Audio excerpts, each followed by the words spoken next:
Hors série de l'été, encore un, et cette fois-ci, on l'enregistre après que les Diables Rouges aient perdu contre l'équipe de France. Tout ça pour dire que tout ça est un petit peu désorganisé, hein. On enregistre ces hors-séries un petit peu en avance pour permettre à chacun de partir en vacances, et donc là, on sait qu'on ne sera pas en finale, donc voilà, on va pas en faire des louches non plus.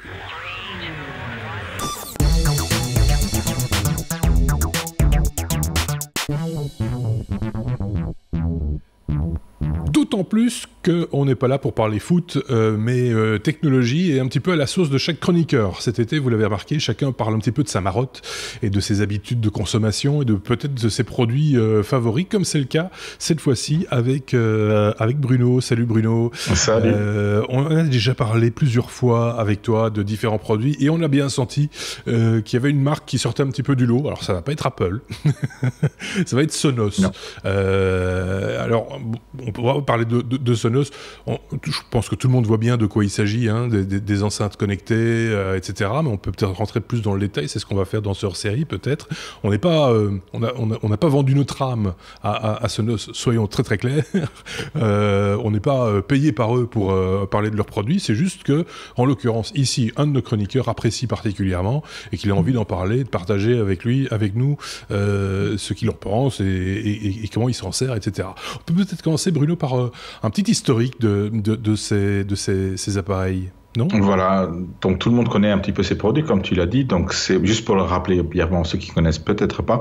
Donc Sonos, c'est un système à la base qui est censé donner de la musique dans différentes zones, du multi-room, du multi-pièce, comment vous voulez l'appeler, et c'est là sans fil. Donc ça, c'est les deux prérequis de base, mettre de la musique dans chaque pièce sans fil. Sans fil veut dire sans réseau filaire pour envoyer la musique, mais veut dire que c'est quand même ça peut être connecté à une prise de courant. Oui, c'est ça. Qu'on confonde pas un système comme Sonos avec des haut-parleurs connectés, des haut-parleurs Bluetooth. Oui, c'est ça. Ça va donc plus loin. Ça va plus loin en étant quelque chose qu'on va mettre dans une maison plutôt que quelque chose qui soit nomade. Parce quand on pense enceinte connectée, on pense à des trucs comme Bose, par exemple, qui en font de très bonne qualité, etc., mais qui ne sont que des enceintes Bluetooth, qui sont de bonne facture, mais ça fait pas la même chose, ce dont tu nous parles ici, hein. Voilà, ça fait pas la même chose. On va parler un petit peu de la plateforme dans une deuxième étape. Moi, je voulais d'abord vous faire un petit peu d'historique pour dire, voilà, Sonos, c'est quelque chose que j'attendais depuis longtemps. D'accord.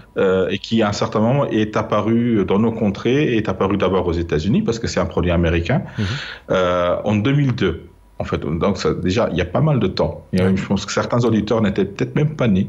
Bon, quand même, une grosse... Allez, 16 ans. Oui, non, la plupart étaient là. Donc 2002. Et en fait, c'est par les fondateurs de Software.com, ceux qui s'en souviennent peut-être. Donc c'était un grand nom à l'époque. Et ils ont revendu Software.com pour justement créer quelque chose d'autre. Et ils ont voulu se lancer dans quelque chose d'innovant et dans du matériel, en l'occurrence. Et en fait, tout était à inventer, tout était à faire. Donc, ils ont eu l'idée que personne n'avait eu avant, d'avoir justement, de mettre de la musique dans toutes les pièces et d'utiliser un tout nouveau format de distribution qui était à l'époque le Wi-Fi. C'est ça. Ouais. Donc ils sont basés, ils se sont basés sur les normes existantes à l'époque du Wi-Fi. D'accord. Donc qui étaient limitées en puissance, en fréquence, etc., en bande passante. Donc tout ça était des contraintes et il faut pas oublier que ces ondes-là doivent passer des murs, des grands murs et des grandes distances intérieures. Donc c'était des grandes contraintes. Et donc en 2002 ils ont eu cette idée. En 2004 ils ont réussi à mettre au point leur premier prototype. Qui fonctionnait, parce qu'il y a eu vraiment beaucoup de problèmes pour que ça fonctionne. Et en 2005, ils ont lancé vraiment les premiers produits. Et donc là, justement, ils ont commencé par lancer des produits qui n'embarquaient pas d'enceinte, en fait. D'accord. Donc c'est là que ça se différencie déjà au début de tout le reste. C'était des appareils, en l'occurrence le Connect, le ZP80, ZP pour Zone Player, donc ça vous dit déjà ce que ça veut dire. Un Connect, et en fait c'est un appareil qui devait être branché à une stéréo, à une chaîne Hi-Fi, pour produire de la musique, pour qu'on entende la musique. D'accord. À côté de cela, ils avaient déjà eu l'idée d'avoir des télécommandes physiques à l'époque, en 2002, en 2005, le premier motif, il n'y avait pas encore l'iPhone. N'oubliez pas ça. Par contre, il y avait l'iPod. Il y avait l'iPod, mais c'était pas l'iPod Touch, donc il n'y avait pas encore la possibilité de mettre des programmes de commande d'objets connectés, justement. À l'époque, il n'y avait pas encore d'objets connectés. Donc ils avaient fait des télécommandes physiques. Donc ceux qui ont l'image, ils voient ça à l'écran. Ces télécommandes physiques, de nos jours, n'existent plus. C'est d'ailleurs les seuls éléments qui, depuis le début, ont périmé, on va dire, ils n'ont plus été mis à jour. Et cela, il y a 3 mois. Donc jusqu'à il y a 3 mois, ces télécommandes fonctionnaient encore avec le système actuel. Dingue. Alors pour ceux qui n'ont pas l'image, ça ressemble à je vais dire un téléphone, un smartphone un peu grossier, quoi. Hein, voilà, ça c'est la CR200, ça c'est le modèle le plus récent qui ressemblait à un téléphone finalement.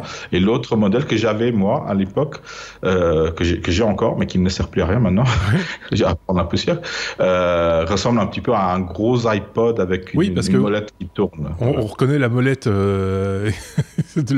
Et avec des boutons physiques, pas d'écran tactile, des boutons physiques qui permettaient donc de jouer la musique. C'était super. C'est super pratique parce qu'on peut l'utiliser dans la cuisine, partout où on n'a pas forcément son téléphone à portée de main. Et avec des écrans quand même, hein, déjà à l'époque. Avec des écrans couleur, exactement. Donc d'assez bonne forme. Et ça a tenu pas mal d'années et il fonctionne toujours. Alors les dates dont tu parles, ce qui est intéressant aussi, Bruno, c'est que c'est le début des années 2000, c'est l'émergence des web radios. Un peu plus tard, c'est l'émergence des podcasts.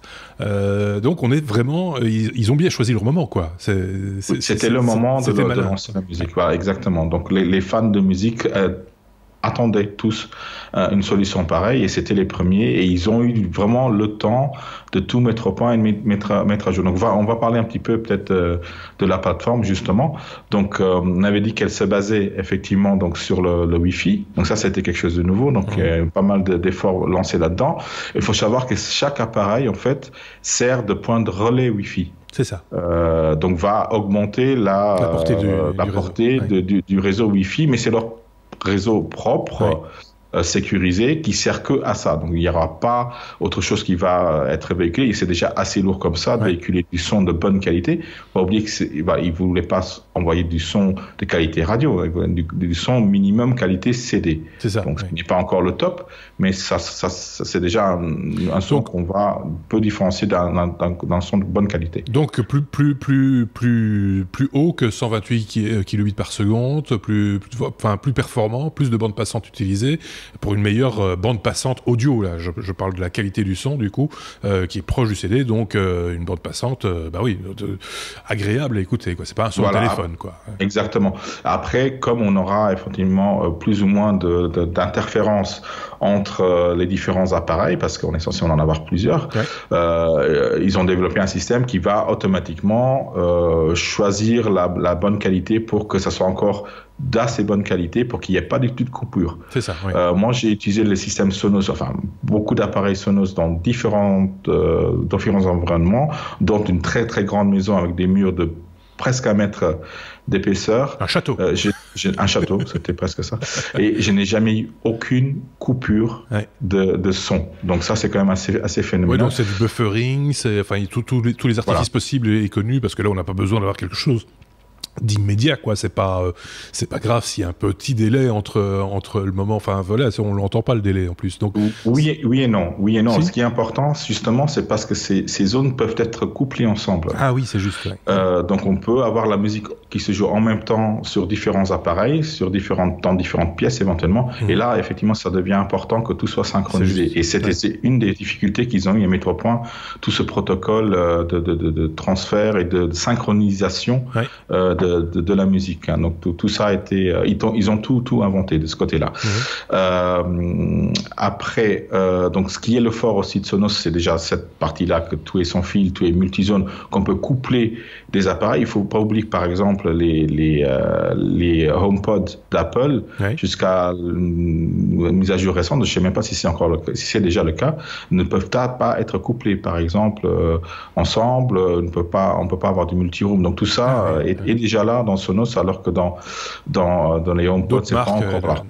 Dans d'autres marques, par exemple. Donc, ce qui fait le fort, par contre, et ce qui a toujours fait le fort de Sonos, c'est l'évolutivité, la mise à jour de la plateforme. Donc, comme je vous ai dit, moi, j'utilise encore de nos jours un appareil qui est sorti en 2005. D'accord. Qui a été mis à jour, et quasi toutes les 2 semaines, il y a une mise à jour du système parce qu'il y a des nouveaux services qui se rajoutent, il y a des fonctionnalités qui se rajoutent, et tout ça, et ils mettent à jour tous les appareils depuis le début, et ça c'est vraiment le fort, et on peut vraiment avoir une stabilité de ce côté-là et de se dire, voilà, j'achète, j'investis. Oui, c'est ça. On va en parler après du niveau prix. J'ai investi dans un appareil Sonos, mais je sais que je vais en avoir pour 10 ans, au moins. Ça veut dire qu'ils ont anticipé les évolutions technologiques au niveau hardware, etc. Ils avaient déjà une longueur d'avance de ce côté-là. C'est pour ça que ça fonctionne encore aujourd'hui. Ou est-ce que leur technologie, leur manière d'écrire le code, etc., s'est adaptée aux anciennes technologies et permettent de faire plus de choses avec moins, finalement? Il faut déjà prévoir le hardware qui puisse être mis à jour. Donc effectivement, depuis le début, ils ont pensé à un hardware qui se met à jour via du software qui est, en l'occurrence, soit sur un ordinateur, soit par la suite sur un smartphone ou sur une tablette. Donc on n'a plus besoin de nos jours d'avoir un ordinateur, même si ça reste éventuellement un avantage d'en avoir un. Ce que je veux dire, c'est les normes Wi-Fi évoluant, je ne vais pas dire d'année en année, mais entre guillemets, je dirais à peu près tous les 2 ou 3 ans, il y a une nouvelle norme Wi-Fi qui pousse la suivante, et donc avec plus de bandes passantes, etc., enfin avec des améliorations forcément.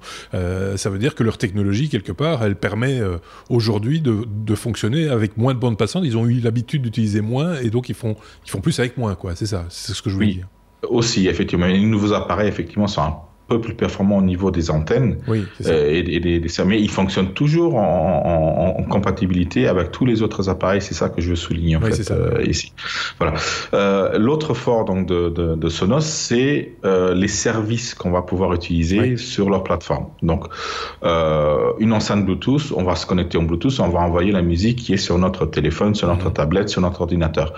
Ici, sur une plateforme connectée comme Sonos, on va choisir un service comme Spotify, comme Deezer, comme toute la liste Apple Music, toute la liste de services, si vous avez l'image, qui sont en face de vous. Le bon vieux Napster aussi. Napster à l'époque aussi, effectivement. Donc on peut, et de nos jours, on peut donc avoir un compte sur ces services-là et streamer de la musique sur ces enceintes. Donc l'idée, c'est vraiment de streamer quelque chose qui vient en principe d'Internet. Donc il n'y a pas d'une bibliothèque, d'une médiathèque, que vous avez vous chez vous, mais vous streamez de la musique, des podcasts ou une web radio. Donc tout ça est possible avec la plateforme Sonos. On n'est pas inféodé à un service qui serait le leur, par exemple. Exactement. Et on avait par exemple Apple Music déjà il y a 2 ans sur Sonos, par exemple. Moi, j'utilisais surtout Deezer, mais je suis passé à Spotify. Mais c'est équivalent et que ça fonctionne super bien. En tout cas, on peut avoir 6 pièces en jouant 6 musiques différentes dans 6 pièces venant du même service, par exemple.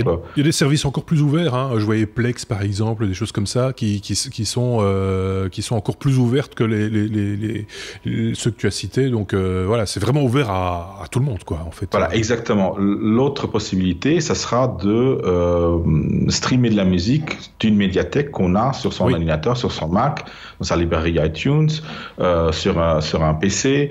Donc là, on peut sur un NAS, ces MP3 sur un NAS. Autre chose, du moment que c'est connecté sur le réseau, effectivement, c'est streamable sur un appareil Sonos. L'autre possibilité, et certains appareils Sonos ils ont une entrée line-in jack qui permet, par exemple, imaginez, vous avez un lecteur une platine de disques vinyle que vous avez dans votre salon, vous la connectez en line-in sur un des Sonos, et en le connectant sur ce Sonos-là, vous pouvez jouer le son du vinyle dans votre chambre. Petite précision, mais ceux qui ont encore une vieille platine à la maison le savent, pour pouvoir faire ça, il leur faut un petit préampli ERIA entre la platine et l'entrée ligne, parce qu'il faut un petit préampli, sinon ça ne fonctionnera pas. Mais par exemple, si vous avez un vieux lecteur cassette, par exemple, vous pouvez par contre là le brancher directement. C'est une source comme une autre, ou un ordinateur finalement. On peut connecter l'ordinateur directement comme ça en filaire à une station. Et à ce moment-là, c'est la question que les gens se posent. Est-ce que ça rentre dans le réseau et qu'on va pouvoir écouter dans la pièce d'à côté ce qu'on a branché physiquement? C'est génial. Oui, donc le line-in peut être après écouté dans n'importe quel appareil Sonos, parce qu'il va être transmis par le réseau Sonos en fait, donc le réseau interne Sonos. Après, bien entendu, ça j'ai peut-être pas précisé, mais un des appareils Sonos devra avoir une connexion à Internet. Bien sûr. Que ça soit Wi-Fi ou que ça soit filaire. Pour fonctionner, il faut avoir fonctionner cela, effectivement. Donc, elle ne fonctionne pas en hors ligne. Ça, c'est clair. Après, on parlait d'un ordinateur, d'une platine, d'un lecteur de cassette. Après, il y a aussi la télé. Donc, ils ont prévu effectivement tout pour brancher une télé de manière assez simple. Et ils supportent donc tous les formats de 5.1, Dolby Surround, etc. Donc, tout ça est possible. Et on peut donc connecter une série d'appareils Sonos et on fait un système home cinéma sans problème. Et on peut continuer, on peut avoir le système home cinéma dans la même pièce où on a la télé, mais on peut aussi répliquer le son dans la cuisine pour rien perdre du journal, par exemple. Exactement. C'est un peu le bouchon un peu loin, Maurice. Mais finalement, c'est vrai qu'on se place à l'imagination, quoi. Oui, je vais vous parler après de ma configuration par la suite, avant pour vous montrer un peu des possibilités, effectivement. Donc, on a dit qu'on pouvait donc streamer un peu tout et n'importe quoi, on va dire, de n'importe quelle source. Donc, fabuleux. Il manquait une source, et ça justement à l'heure où on enregistre, ils viennent juste d'annoncer cela, c'est pour nos amis d'Apple, c'est AirPlay 2. Donc dorénavant on peut aussi envoyer via AirPlay 2 du son sur les Sonos. Donc on peut aussi utiliser Siri par exemple pour envoyer du son dessus. Au moment même où on enregistre ce hors-série, je vous ai donné une petite idée de la date en vous disant qu'on sait déjà qu'on n'est pas champion du monde, mais qu'on ne sait pas encore qui le sera. Ça vous donne une précision sur la date, mais aussi sur une mise à jour qui est apparue pour les possesseurs du logiciel iTunes. Il y a une mise à jour qui a été proposée et qui justement met à jour à ce que tu viens d'expliquer, donc le multizone, etc., pour pouvoir utiliser iTunes et gérer sa bibliothèque peut-être un petit peu différemment avec des nouvelles spécificités. Voilà, donc il y a des mises à jour qui se jouent en ce moment dans le monde de la musique, c'est une bonne chose. Donc l'évolution permanente de la plateforme, donc une des plus grandes choses que Sonos a quasi inventé, on va dire. Mais on va parler un petit peu des produits, éventuellement, parce qu'on se pose peut-être la question, qu'est-ce qui existe comme produit? C'est bien joli tout ça, mais qu'est-ce que moi je vais pouvoir utiliser? Oui, parce que finalement on ne les connaît pas bien, ces produits. On voit de temps en temps sur les sites de présentation, on voit des grosses boîtes. Alors ça, par exemple... On a tendance à les confondre. Oui, c'est ça. Donc ça, c'est un espèce de gros pot à tabac. Ça a à peu près une quinzaine de centimètres de large, une 25 centimètres de haut. C'est assez massif, c'est assez lourd. Ça se connecte à une prise de courant, mais ça n'a aucune autre prise. Donc c'est quelque chose qui fonctionne exclusivement en Wi-Fi. Donc on parle ici du Play One. Du Play One qui étant le modèle le plus petit, mais qui a un son fabuleux pour une petite enceinte comme ça. Elle a la spécificité d'être étanche. Pas étanche étanche aux projections d'eau. Projection d'eau. Donc c'est une petite enceinte qui peut être mise par exemple dans la salle de bain. Idéalement, et qui est facilement transportable. Donc la Play 1, juste pour vous donner une idée de grandeur de prix maintenant, parce que souvent on se pose la question aussi, c'est on va dire le bas du catalogue à 979 €. On peut les trouver moins chers, mais c'est en bundle, parce que souvent ça se vend par deux aussi. Oui, c'est ça, il doit y avoir des options, enfin des possibilités de... Voilà. Juste une petite précision, tu disais c'est assez lourd, c'est assez massif, c'est important sur des enceintes comme ça d'avoir une masse assez importante. Ça garantit que ça ne va pas vibrer dans tous les sens et qu'il ne va pas avoir de sons parasites qui vont être générés à un niveau un petit peu élevé, quoi. Ce qui est souvent le cas des haut-parleurs bon marché, quoi. Voilà, ça c'est une spécificité commune à tous les Sonos. C'est un produit de haute qualité. Où on peut écouter la musique bien fort, avec beaucoup de basse, même du hip-hop. Et oui. Sans que ça vibre trop. Après, quand on l'utilise pendant 5-6 ans, à fond la caisse, comme je le fais parfois, on sent quand même il y aura des limites après un certain temps d'utilisation. Mais toutes mes enceintes fonctionnent encore. Voilà. Donc le Player One, c'est un des... On va dire, il est sorti en 2013 quand même. Donc vous voyez, hein, donc moi j'ai acheté quand il est sorti, il est en 2018. Fonctionne très bien. Celui-ci, voilà. On va avancer un petit peu parce qu'on en a d'autres sous le coude. Il ressemble fort au précédent. Il a la même taille, le même poids, non? C'est un peu plus gros, un peu plus petit. Enfin, c'est à peu près le même poids. C'est le Sonos One. Ça a la même forme, effectivement. Mais ils ont lancé ça, en fait, parce qu'il y a intégré dedans un haut-parleur, un micro, pardon, qui va être dédié à des assistants connectés comme Alexa ou Google Home. Ah oui. Donc voilà, c'est leur réponse un peu aux autres concurrents.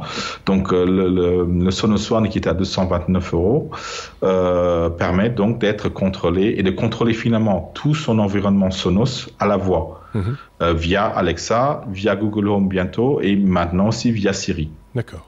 Voilà. Dans un style plus conventionnel, j'ai envie de dire, il y a celui que tu nous proposes ensuite, qui ressemble plus effectivement à un haut-parleur qu'on va mettre en dessous de la télé ou à côté de la télé. Qui ressemble par exemple au Google Pro, hein, c'est l'enceinte Pro du Google Home Pro, c'est comme ça qu'il s'appelle, à peu près la même taille, qui est donc ici à peu près 300 €, 299 €, 199 €, qui a beaucoup plus de haut-parleurs, en principe une meilleure qualité. Donc qui embarque et qui peut être mis en vertical ou en horizontal aussi. Donc plus à mettre dans une pièce un peu plus grande que le Play One. Qui a l'air d'être un multivoix, comme on dit, avec plusieurs haut-parleurs à l'intérieur. Voilà, Play 3, en principe, a au minimum 3 haut-parleurs. Donc c'est un peu ça correspond. C'est là. Après, le modèle suivant, c'est le Play 5, donc encore plus grand. Lui à 579 €. Vous voyez, quand je parle d'un investissement, c'est là que ça commence à jouer. C'est pour ça qu'on donne le prix, hein, parce que, à mon avis, on n'est pas là pour faire l'article, comme je le disais, mais ça permet de donner un ordre de grandeur aussi et de qualité de produit qui évolue au fur et à mesure. Celui-là, il est quand même, il est relativement massif. Donc, il fait à peu près 40 cm de large. Oui, c'est ça, voilà. C'est déjà de bonnes baffes. Hein, il y a des barres de son aussi chez Sonos. Voilà, ils viennent de lancer cette année la Sonos Beam, qui est lui aussi, elle, la barre de son si tu veux, a aussi un micro, donc utilise aussi Alexa et Google Home. C'est une barre de son effectivement comme celle qu'on peut mettre devant sa télé. Mais qui embarque toute la technologie donc Sonos, qui est aux alentours des 450 €, on va pas préciser trop. Donc dans l'idée vraiment d'avoir une gamme complète pour les cinéphiles, ou les TV-philes, comment t'appelles ça. Donc ça c'est le nouveau-né. Ils avaient déjà lancé auparavant d'autres produits qui sont censés compléter une télévision, qui n'ont pas forcément des bons haut-parleurs. C'est le produit suivant qu'on va montrer. Là, c'est beaucoup plus. C'est plus une barre, c'est une crêpe. C'est une espèce de crêpe qu'on va mettre sous le pied de la télé, quoi. Exactement, sous la télé. Donc, il faut déjà. La contrainte, c'est que ça doit tenir le poids de la télé. Oui. Il faut que le pied de la télé tienne dessus aussi. Exactement. Il faut que ça soit assez grand pour que le pied tienne dessus. À titre de comparaison, je pense que c'est Samsung qui a des produits comme ça aussi, qui se placent sous la télévision. Il faut des fois faire attention parce que c'est des fois plus étroit que le pied de la télévision que l'on possède, et donc il faut un petit peu, ça c'est à chacun prendre ses mesures, j'ai envie de dire. C'est au-delà de l'aspect technologique et l'aspect purement pratique là qui intervient. Voilà, exactement. Donc là, il faut prendre les mesures, il faut voir si ça fonctionne, si c'est compatible. Après, il y a plein d'accessoires pour fixer tous ces appareils au mur ou ailleurs s'il le faut. Donc la Playbase, pour donner une idée de grandeur, là on est déjà à 800 €. Ah oui, quand même. Voilà. Ah oui, tu nous les as mis dans l'ordre de prix, en fait. Voilà, mais la qualité, et plus on met de l'argent, meilleur sera la qualité. On l'espère. Aussi, toutes ces barres-là ont une connectique HDMI, par exemple. Elles sont vraiment prévues forcément pour les télés. Hein. Celle-ci aussi, donc qui ressemble un petit peu à la précédente. Voilà. Un look un peu plus... La Playbar est un peu plus grande que la Beam et donc forcément est plus chère. Et aussi 800 €. Oui, d'accord, bon, ok. Voilà. Pour compléter cela... Oui, il y a des trucs un petit peu... Ça, c'est un sub? Un subwoofer, voilà. Un subwoofer qui, lui, à nouveau, hein, donc tous les appareils sont hors connexion, sans fil. Oui, c'est ça. Donc, d'où l'importance de la synchronisation, pour le coup, ici. Hein. Exactement. Donc là, ça va booster les basses. Là, on rajoute encore 800 €.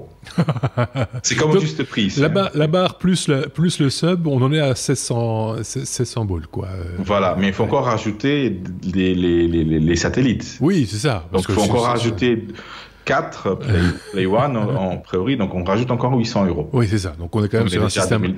Assez coûteux.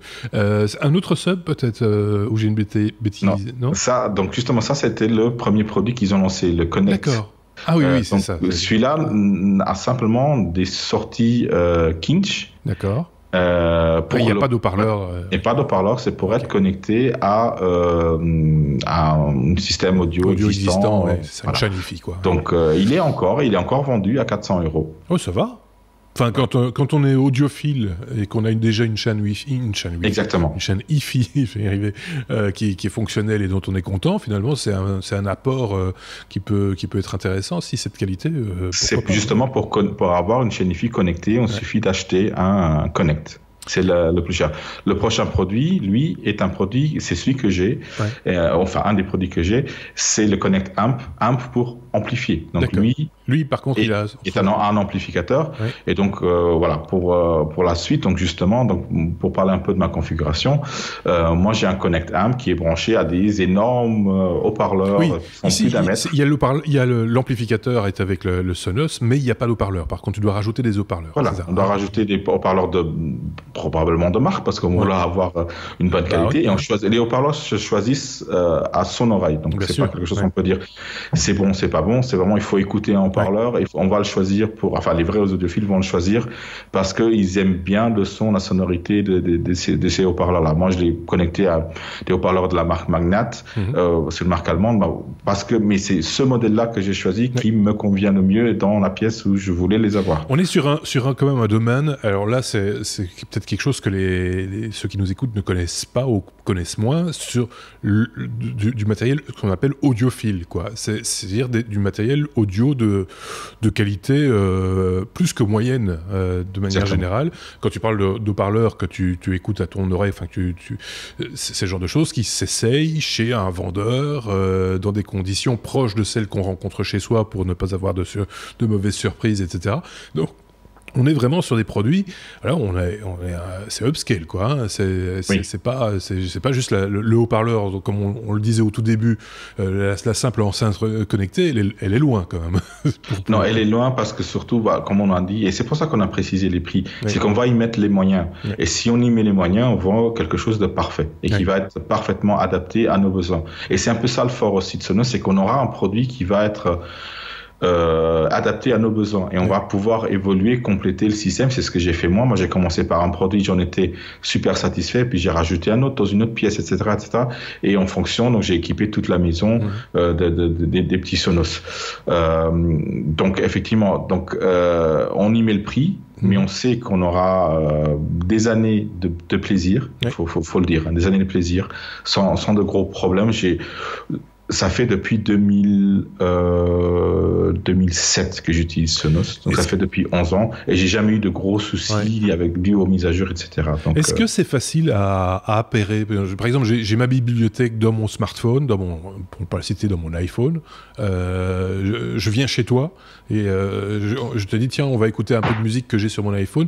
Comment ça se passe? Est-ce qu'on sait l'appairer facilement? C'est un jeu d'enfant. Du moment qu'on a installé l'application Sonos, on arrive dans un environnement Sonos, on se connecte au Wi-Fi. Du moment qu'on est connecté au Wi-Fi, bien entendu, on a le contrôle, on peut avoir, si on lui laisse le contrôle, on a le contrôle du système Sonos sur lequel on est connecté. Donc, je vais chez des amis qui ont des Sonos. Je me connecte lors de soirées à leur Sonos, à leur système Sonos, et je joue les musiques que je veux, où chacun choisit les musiques qu'il veut. On s'amuse à même faire des quiz musicaux, à faire reconnaître des musiques. Un peu déroutant quand on connaît moins la technologie Sonos telle que tu nous l'as expliqué, c'est le fait effectivement d'avoir une application propriétaire, hein, je pense, que tu dois installer sur ton smartphone, que ça fonctionne en Wi-Fi, et que donc voilà, c'est tous ces paramètres-là, à l'heure actuelle, quand on a l'habitude de la facilité du Bluetooth, par exemple, hein, ça peut être déroutant, non, ou pas? La facilité du Bluetooth, avec tous les inconvénients du Bluetooth. Oui, bien sûr. Je pense que tout le monde sait à quel point la qualité dans Bluetooth peut parfois être problématique. Oui. Donc ici, on parle à nouveau de connaisseurs. Oui. Pour des connaisseurs, un système fait par des connaisseurs, pour des connaisseurs, pour des fans de musique. Oui. Donc c'est ça la grande différence. C'est pas quelque chose qu'on va... Allez, envoyer un morceau de musique qualité FM pour amuser la galerie. Non, c'est vraiment, on écoute la musique et on y prend plaisir. Moi, mon Sonos s'allume le matin et s'éteint la nuit, le soir quand je vais dormir. Donc, et j'en ai à la maison, j'en ai au bureau, j'en ai un peu partout. Oui. Donc c'est vraiment génial. Et effectivement, quand on se rend compte de cette qualité-là, moi j'en vois beaucoup aussi dans les restaurants, par exemple. Oui. Parce que sont dans un environnement pareil, effectivement. J'ai l'impression que c'est aussi le genre de matériel qui est souvent... régulièrement installé par des installateurs. Tu vois ce que je veux dire? Tu réaménages ta maison, tu achètes une maison ou tu fais une rénovation et tu dis tiens, je voudrais un système de son. Alors, on parle bien sûr de choses un peu coûteuses. Hein. C'est pas le commun des mortels, une fois de plus. Il faut vraiment être audiophile, quoi. Il faut avoir envie d'avoir quelque chose de très haute qualité, mais peut-être faire appel à un intégrateur, comme on les appelle aussi, voilà. Qui va installer le matériel et le configurer. C'est peut-être le plus simple. Tout à fait. Après, c'est super simple à configurer. C'est vraiment, faut pas être un informaticien pour le faire. Tout est très très bien expliqué. Il y a des wizards et ça se connecte en un instant. Il y a toujours des boutons physiques sur les appareils, donc ce qui est une bonne chose. Donc, il suffit d'appuyer sur ces boutons-là quand le software, pas forcément, ça passe toujours par un software. Quand le software vous dit de brancher l'appareil, d'appuyer sur tel bouton et ça se passe sans problème du tout. Donc, non, c'est pour les audiophiles, c'est pas pour les technophiles, en fait. Oui, c'est ça. Est-ce qu'il y a un équivalent d'une autre marque? Est-ce qu'il y en a un qui te passe, peut-être qui fonctionne pas de la même façon, hein, mais qui serait du niveau, entre guillemets, d'autres marques s'y mettent, oui. Ouais, c'est ça. Il y en a. Comme Bose s'y est mis aussi au multi-room comme ça. Après, il rattrape un peu le retard. Philips, c'est un produit, il me semble, multi-zone. Toutes les grandes marques commencent à s'y mettre. Mais on reste toujours, si on veut avoir la même qualité, et finalement, Bose aussi, ce sera de la qualité. Oui. Enfin, il y a ceux qui aiment, ceux qui n'aiment pas Bose. Hein. Je connais qui n'aiment pas. Mais on aura les mêmes prix. Pour avoir la même qualité, on aura à peu près les mêmes prix parce que la technique qui est utilisée, le nombre de haut-parleurs, la qualité des haut-parleurs qui sont dans ces appareils-là, les amplificateurs qui sont dedans, auront les mêmes coûts en hardware, donc le produit final coûtera la même chose pour avoir un produit équivalent. Donc voilà, faut y mettre le prix, c'est clair. Quelque chose qui va coûter moins cher aura une moins bonne qualité. Moi, je me rappelle du début des CD, etc. Quand on allait chez des audiophiles, ils avaient des convertisseurs digital vers analogique de très haute qualité, parce qu'il fallait quelque chose qui soit au moins du même gabarit, on va dire, que l'ensemble de la chaîne, qui était de très très haute qualité, et donc ils étaient prêts à y mettre les moyens. Ça s'est perdu un peu avec le temps. J'ai l'impression qu'on s'est un petit peu foutu les oreilles en l'air aussi avec du mauvais MP3. Hein. Je pense que sans jouer au vieux con, mais il y a une génération un peu perdue qui n'est plus capable de reconnaître une flûte traversière d'un violon, et parce que un peu avec de mauvaises habitudes de consommation du son de manière générale, de la musique de manière générale, non?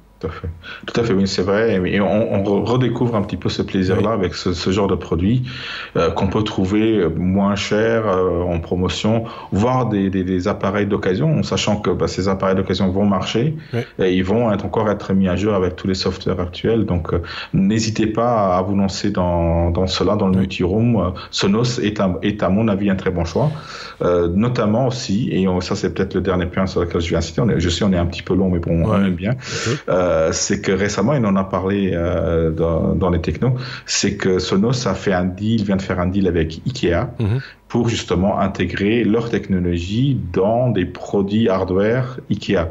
Donc on va s'attendre à avoir les mêmes systèmes intégrés dans des meubles IKEA, d'une manière ou d'une autre. Ils n'ont pas encore donné la forme, mais on sait que ça sera forcément même moins cher que les produits Sonos de base. C'est une démarche qu'IKEA depuis quelques temps. On avait parlé avec les chargeurs par induction dans les tables de nuit, par exemple, des choses comme ça.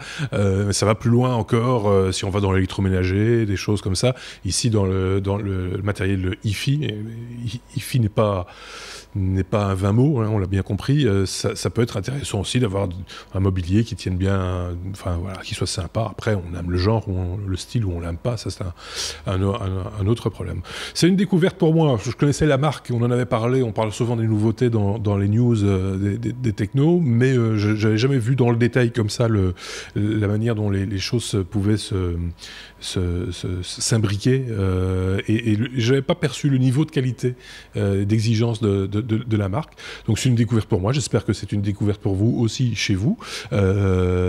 Si ça peut vous inciter, ne peut-être pas acheter du matériel Sonos, on n'est pas là pour le vendre une fois de plus, mais aller vers des choses de qualité en termes audio. Si vous aimez la musique, c'est quelque chose qui ne devrait pas vous échapper, à mon avis, d'avoir envie de temps en temps d'écouter un morceau dans de très très bonnes conditions, un peu comme si vous étiez au concert, avec un bon son agréable à écouter. C'est un conseil que je vous donne si vous aimez la musique, du moins la belle musique. Elle est toujours belle quand on l'aime, normalement. Merci en tout cas, Bruno, d'avoir partagé cette j'allais dire passion, mais c'est un peu le cas, passionnel avec son matériel. Merci de nous avoir suivis. À très bientôt, évidemment, avec d'autres hors-séries. Passez de bonnes vacances, ou ce qu'il en reste. À très bientôt. Au revoir.